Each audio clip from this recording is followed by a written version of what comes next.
Greetings, the difficulty level of this video is easy. One of the final articles I wrote on the Futurist website, assuming I don't write any new articles there, was one devoted to how the real space age is now, the 2020s. We are now entering what is a real space age because of technological megatrends that have enabled a whole host of new private sector activities in space, as well as a new dimension of space exploration that was just not possible decades ago. Now, this is not a statement that a lot of people would consider to be self-evident, because if you're an American, there is a substantial belief that the real space age was in the late 1960s and early 1970s, because that was when we had the Apollo program and the United States put a man on the moon, and to date is the only country that has put human beings on the moon. This has a lot of emotional attachment to people in America, particularly the baby boomer generation who were young at the time. So it was a defining moment in their generation and their culture. And it was a huge achievement, to be sure. However, it was not a huge contributor to where space exploration and space-related activity is today, believe it or not. And here's why. The Apollo program was extremely expensive. It cost 1% of US GDP per year for the first 8 years of the Apollo program. So from the start all the way up to the first man on the moon. 1% of US GDP for 8 years. The same amount of money today would be $210 billion a year for 8 years. Secondly, the Apollo program employed a huge number of people. 400,000 people were employed in the Apollo program at its peak. And that would be like 700,000 being employed today as a proportion of the workforce. That is a gigantic amount of resources put into this endeavor. And yes, the United States won the space race and put a person on the moon before the Soviet Union managed to do so, and therefore the political victory is very obvious. However, that was a short-term victory because the United States also stopped sending people to the moon after 1972, and frankly, virtually no geopolitical event from 1980 onwards was possibly affected by the fact that the United States had put men on the moon between 1969 and 1972. Whatever unfolded after 1980 or so happened all the same, whether there was ever an Apollo program or not. That is simply a fact. It did nothing to move the trend line of even space exploration, let alone other associated activities of geopolitical significance between the two competing powers at the time. But now technological trends are bringing forth something far more sophisticated. As we see from the article I have over here, we click on this image, making it full size. This chart only begins in 1980, which tells you when there actually were technological trends of importance for space exploration that were worth measuring. It was not in the 1960s. And the vertical axis is the cost per kilogram of putting something into orbit. So as you can see, in 1980, the cost was about $100,000 per kilogram, and those were the early space shuttle programs.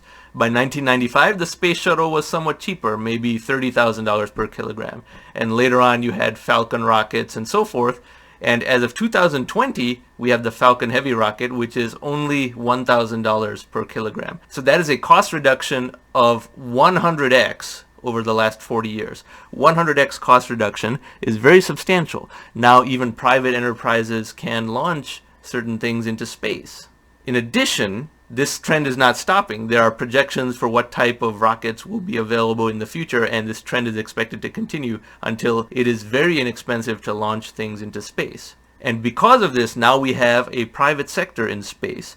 Everything from SpaceX launching Starlink satellites, which will give 1 gigabit per second internet access to many disenfranchised parts of the world, transforming the global economy, to 3D printing in space, where instead of launching finished objects into space, one can merely launch a 3D printer into space and keep filling the printer with filament, meaning printing material, which is much cheaper than launching finished products into space. And therefore you can have huge superstructures in space that can exist in zero gravity but would not exist under Earth gravity. And even things like asteroid mining, where we have already identified which asteroids have huge amounts of precious metals like gold and platinum, and once there is any chance of even accessing the metals in those asteroids, the price of those metals on Earth will plummet, as is an atom trend. If you've been watching this channel, the long-term price of all commodities goes down. Even commodities such as gold because technology can increase their supply faster than demand can grow, especially in the high-tech age of the 21st century. That may not have been true before the 21st century, but the long-term trend of all commodities, including gold, silver, platinum, everything, is down as per the first principles of technology. And a whole host of other applications. Satellites that can give you high-resolution images of the Earth that are useful for climate, agricultural, oceanic information and research. The list goes on and on.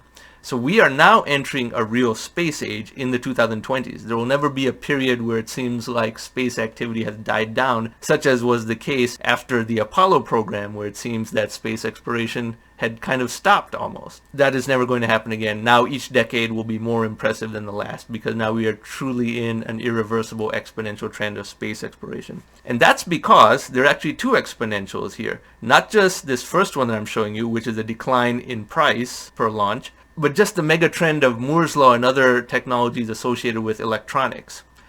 All those big probes that we are familiar with from the 1970s, like the Voyager spacecraft and so forth, they all weighed about 1,000 kilograms, 1 ton, and they were launched in space when it was expensive per kilogram to launch something to space. But now, as we know, because of the miniaturization of electronics, any 1-ton electronics device from the 1970s has now shrunk by a factor of 1,000,000 in terms of both cost as well as size and power consumption. Therefore, those 1-ton Voyager spacecrafts would be a single chip the size of a fingernail today, and also very inexpensive. And since it's so cheap to launch something per kilogram and the weight has gone down, you have two exponentials enabling the launching of electronics into space, and therefore it is many millions of times more cost effective to launch these types of exploratory probes into space. In fact, we could launch thousands of them in multiple directions.